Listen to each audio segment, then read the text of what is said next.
Hey Model Maniacs, Dirk here, getting ready to do that all-important kit review so that you, the model junkie, can make an informed decision on what kits you want to spend your hard-earned cash on. Today, we're going to visit Moebius Models again. For hot off the presses is the Penguin from the classic Batman series. Yes, Burgess Meredith as the Penguin. Finally! This is cool. If this is anything like the other kits, oh man, it's going to be epic.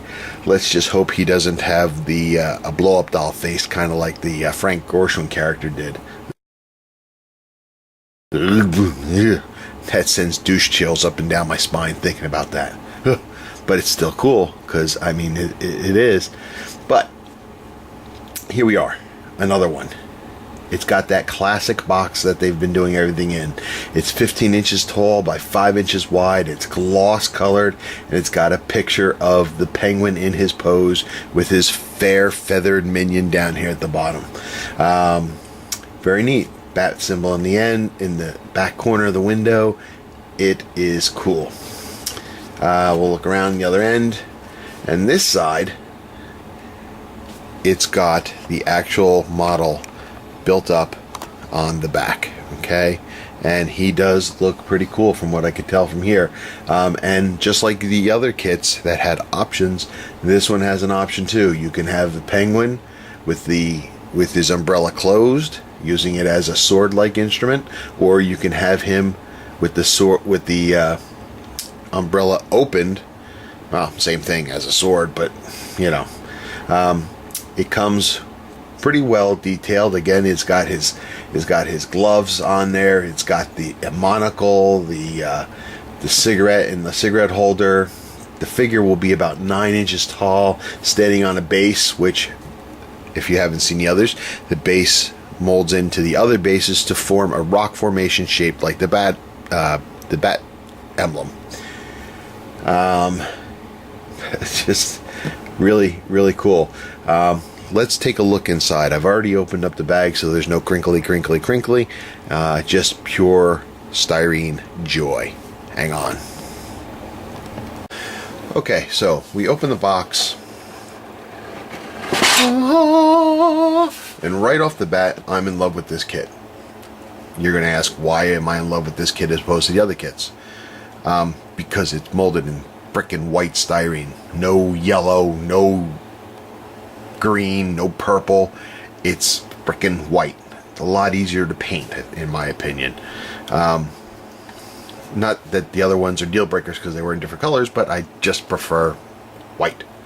So, inside the box, we've got 4 sprues of parts. We've got an extra 5 parts that are just loose in bags, but not attached to a sprue. And then, I lost my train of thought, I'm sorry. So it's 4 sprues, 5 extra parts, not on sprues, to a total of 48 parts. And we're going to go through those in a moment. So let me move this around a little bit, and we'll try to go through this. I'm going to use this base instead of a white cardboard because of the white styrene. It's going to get lost in there, so let's see what we can do. So first off, we have this first little sprue, and it is got a fine feathered fiend. It's got a penguin. That's the front of him. Kind of looks like Tennessee Tuxedo, huh? Remember Tennessee Tuxedo?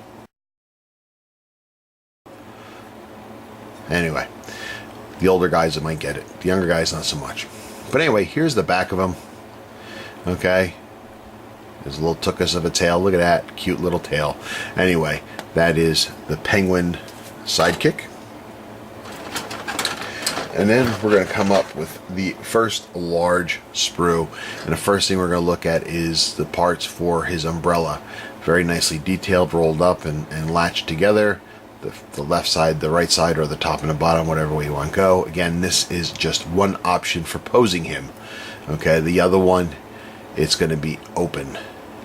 Here, you've got his tails to his tucks. Okay, that's what those are. You'll add those to the bottom. His coat tails, right? So next we have hands. We have this hand holding his one side of his umbrella, the other side over here holding that part of the umbrella. Again, very nicely detailed. Look at the wrinkles in the gloves. It's very cool. You've got his other hand up here. Okay. We've got this part here. I'm not sure what that's for right there. But here, my finger's on it. That's his cigarette in the holder. I forget what those are officially called. They weren't just called a cigarette holder. They had a name, I believe. But yeah, nice detail. You've got his bow tie. You've got his shoes, the left and the right and the left. Okay. Nicely done.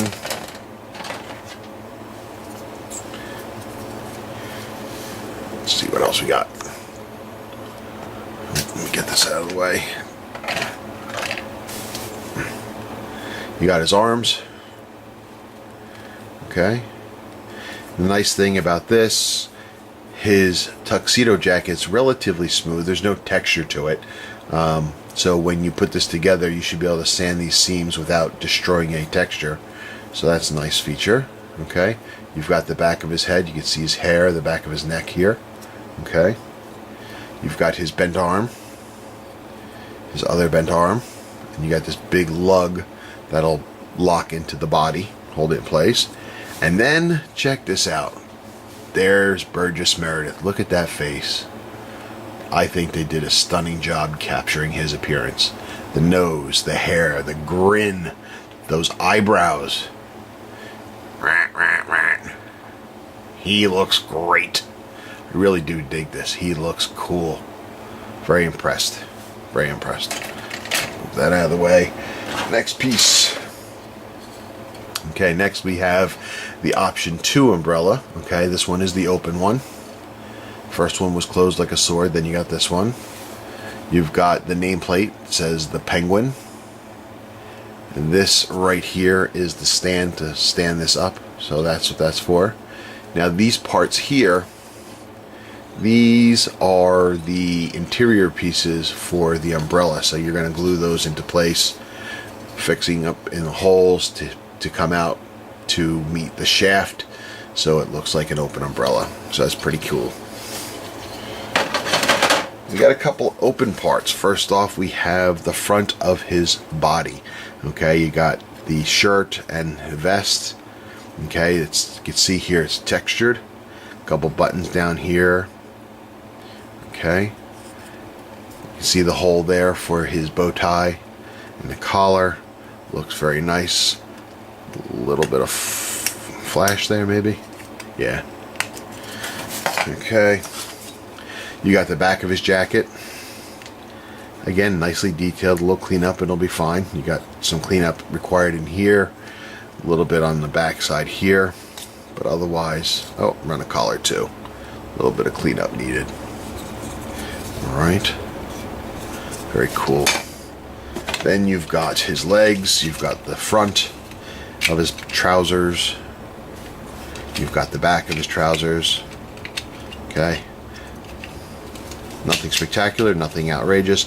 The nice thing is, though, if you'll see, I can get this to come in. Instead of just being two flat spots that come together, if you notice, I think I showed this on one of the other kits too, you've got a lip here. So when these two parts go together, they're going to sit together and they're going to be even.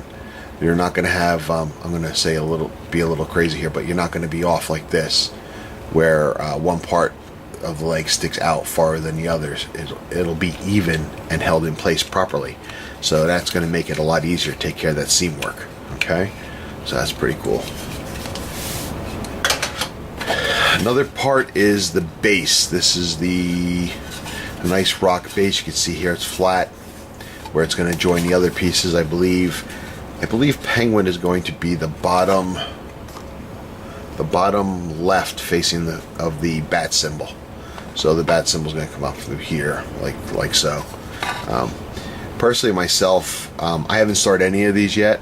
But if I was to start any of these, I think the one piece that I would wait on is the base. Save all the bases until all of them are out, and then do the bases all at once.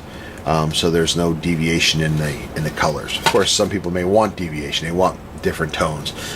Personally, I think I'd want them to be relatively uniform, to look like they're on the same rock. But that's just my opinion. Couple more parts. Where did I do with them? Where'd they go? I put them in a baggie so I wouldn't lose them. And that is, in here, there's 2 metal rods. Okay, these are for the umbrellas. Okay, to support the umbrellas. And there's another part in here that's very small, and I almost lost it. I had to go through the bags after I threw them out, after opening the parts, to look for it. It took me about 20 minutes to locate it. And right here is a clear little circle, and that is his monocle. It needs a little cleanup there, but it's his monocle. And I got really kind of scared that I'd lost it, so I decided I'd go get a Ziploc bag, put it in there right away, and keep that from getting lost, because with my luck I'd lose that sucker. It probably wouldn't be too difficult to replace if you did, but man, I ain't taking that chance. It's just too cool. Alright, last we have the instructions. Okay, nice tall instructions, just like the box, and it's got the picture on the box, just like the other kits. And you can open it up, and you've got all your steps. And the cool thing is, it gives you information on down the side that coincides with what's going on here, to explain on different things, and how to assemble them. Okay, 3, 4, 5, 6. Here we're talking about the umbrella parts. We talked about that earlier, all those little individual pieces. Here you can see the metal rod being used to support the umbrella. Same thing with the open umbrella. You can use it there too. Okay, 2 rods, 2 umbrellas. You can build them both, and you can have, and maybe you might be able to interchange them. I don't know, but it's cool to have both. Okay. Oh, here you go. It says it right here. The Penguin can be displayed with an open umbrella or a closed umbrella. You may wish to assemble both styles and switch them out for display as desired, as the metal shaft does not need to be permanently glued in place. Well, there you go. So you can switch them out after you're done. Where I think the other kits, the different variations, you have to choose one, and that's pretty much what you're stuck with. So that's kind of cool. Okay, final steps on 8. Putting the Penguin on the base, the umbrellas, loading them up into his hand, and mounting Penguin on the base. And then you're done. That's pretty quick, pretty clean. You get your paint guide here. It tells you all the different paints you're going to need for it. A couple little things here that it talks about, just about, you know, detail work, where to use gloss and stuff like that. And yeah, I was right. The base is the lower right of the bat symbol, as you can see. So that's cool. No decals in this one. There's no need for them. There's no emblem. But this is a cool kit. I really dig it. The price of this, I think it was like 30 and change. I did a pre-order, so I got a better price. I think I got it around 26 plus shipping. They're hot, and they're coming. So check around your local vendors online. I got mine online. So guys, I can't speak highly enough for this kit without having built it yet, but still, it is wicked cool. So I think you should get one. Now, I hope this helps. I hope this gives you some information to see what's in the box. Should you decide you want to get one, is it worth your hard-earned cash? You gotta make that decision, but now you have all the information you need to make that decision. So, till next time, guys, be strong.